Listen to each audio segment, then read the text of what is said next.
Indian education system extortion machine ಅಂತ ಹೇಳಿ ರಾಹುಲ್ ಗಾಂಧಿ ಅವರು ಅಂದ್ರೆ ನಮ್ಮ ಒಂದು ಶೈಕ್ಷಣಿಕ ವ್ಯವಸ್ಥೆ ಹೇಗಿದೆ ಅನ್ನೋದನ್ನ ಹೇಳ್ತಾ ಇದ್ದಾರೆ. ಇದಕ್ಕೆ D K Shivakumar, CM D K Shivakumar ಕರ್ನಾಟಕದ ಮುಖ್ಯಮಂತ್ರಿ ಹೇಳ್ತಾ ಇದ್ದಾರೆ ಹೌದು ಅಂತ ಹೇಳಿ ಸಮರ್ಥನೆ ಕೊಡ್ತಾ ಇದ್ದಾರೆ.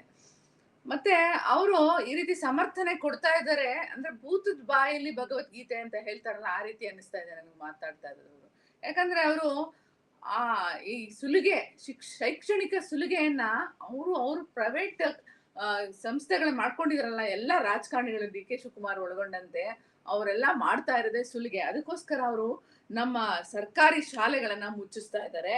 ಆದ್ರೆ ಅಲ್ಲಿ ರಾಹುಲ್ ಗಾಂಧಿ ಅವರ ಕೃಪಾ ಕಟಾಕ್ಷ ಸಿಗ್ಬೇಕು ಅಂತ ಹೇಳಿ ರಾಹುಲ್ ಗಾಂಧಿ ಅವರು ಹೇಳ್ತಾರೆ ಸುಲಿಗೆ ನಿಜ ಅಂತ ಹೇಳಿ ಹೇಳ್ತಾ ಇದ್ದಾರೆ D K Shivakumar. D K Shivakumar ಅವರ ಈ ನಾಟಕೀಯತೆ ಎಲ್ಲವೂ ಒಂದಲ್ಲ ಒಂದ್ ದಿವಸ ಬಯಲಾಗ್ತದೆ. ಜೊತೆಗೆ ಡಿ ಕೆ ಶಿವಕುಮಾರ್ ಇನ್ನೊಂದು ಮಾತು ಹೇಳ್ತಾರೆ. ನಿನ್ನೆ ವಿದ್ಯಾರ್ಥಿಗಳ ಪ್ರತಿಭಟನೆಯಲ್ಲಿ ಅವರು ಪಾಲ್ಗೊಂಡಿದ್ರ ರಾಹುಲ್ ಗಾಂಧಿ ಅವ್ರ ಜೊತೆ. Constitution give the right to protest ಅಂತ ಹೇಳಿ ಹೇಳ್ತಾ ಇದ್ದಾರೆ. ಅದಕ್ಕೆ ವಿದ್ಯಾರ್ಥಿಗಳು ಅವ್ರ ವಾಯ್ಸ್ ಅನ್ನು ತೆಗೆದಿದ್ದಾರೆ ಅಂತ ಹೇಳಿ ಹೇಳ್ತಾ ಇದ್ದಾರೆ.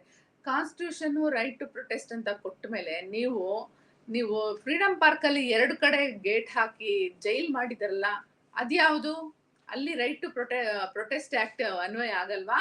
ಅದು ಸಂವಿಧಾನ ಅಲ್ವಾ? ಅಲ್ಲಿ ಸಂವಿಧಾನ ಬಿಟ್ಟ ಜಾಗ ಅಷ್ಟು, ಆ ರಸ್ತೆ ಮಾತ್ರ ಸಂವಿಧಾನಕ್ಕೆ ಅನ್ವಯ ಆಗಲ್ವಾ? ಇದು ರಾಹುಲ್ ಗಾಂಧಿ ಅವರನ್ನ ಕಣ್ಣು ತಪ್ಪಿಸಿ ಡಿ ಕೆ ಶಿವಕುಮಾರ್ ಮಾಡ್ತಾ ಇರುವಂತಹ ರಾಜ್ಯಭಾರ ನಮ್ಮ ರಾಜ್ಯದಲ್ಲಿ.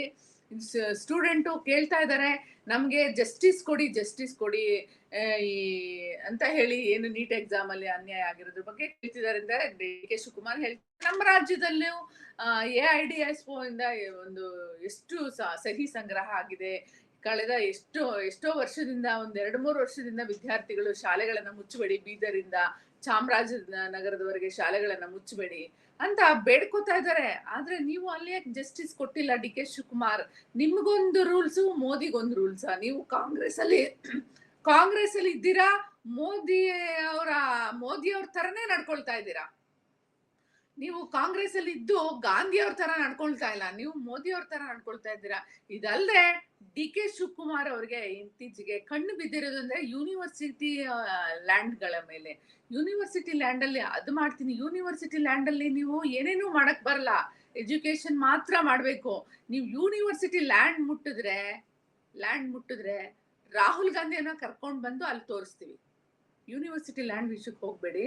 ಯಾಕಂದ್ರೆ ಈಗಾಗ್ಲೇ ನಿಮ್ಮಂತ ಶೈಕ್ಷಣಿಕವಾಗಿ ಒಂದು ಆದ್ಯತೆ ಕೊಡದೇ ಇರುವಂತಹ ರಾಜಕಾರಣಿಗಳು ಬರೀ ಬಿಸ್ನೆಸ್ ಮಾಡ್ಕೊಂಡು ಇವತ್ತು ನಮ್ಮ ದೇಶ ಶಿಕ್ಷಿತ ದೇಶ ಆಗಿದ್ರು ಸಹ ಅದನ್ನ ಈ ಸುಲಿಗೆ ಅನ್ನೋದು ಜಾಸ್ತಿ ಬಂದ್ಬಿಟ್ಟಿದೆ. ಆದ್ರಿಂದ ಡಿ ಕೆ ಶಿವಕುಮಾರ್ ಅವರೇ, ನಿಮ್ಮನ್ನ ಯಾವ ಮೀಡಿಯಾ ಅಬ್ಸರ್ವ್ ಮಾಡುತ್ತೋ ಇಲ್ವೋ, ಸಿಯಾನ್ ಕನ್ನಡ ನೀಟಾಗಿ ಅಬ್ಸರ್ವ್ ಮಾಡ್ತಾ ಇರುತ್ತೆ. ನಿಮ್ಮ ಪ್ರತಿಯೊಂದು ಮಾತನ್ನು ನಾವು ಅಬ್ಸರ್ವ್ ಮಾಡ್ತಾ ಇರ್ತೀವಿ. ನಿಮ್ಮ ಹೈಕಮಾಂಡ್ ರಾಹುಲ್ ಗಾಂಧಿ ಅವರಿಗೆ ವರದಿಯನ್ನ ಮುಟ್ಟಿಸ್ತೀವಿ. ನಮ್ಮ ವರದಿ ಮೊದಲು ಅವ್ರಿಗೆ ಹಾಕ್ತಾ ಇರ್ತೀನಿ ನಾನು, ಅಲರ್ಟ್, ಜಾಗೃತರಾಗಿ ನಿಮ್ಮ ಪಕ್ಷದಲ್ಲಿರುವಂತಹ ಕಳೆಯನ್ನ ಮೊದಲು ತೆಗೆದು ಹಾಕಿ ಅಂತ ಹೇಳ್ತಾ ಇರ್ತೀನಿ.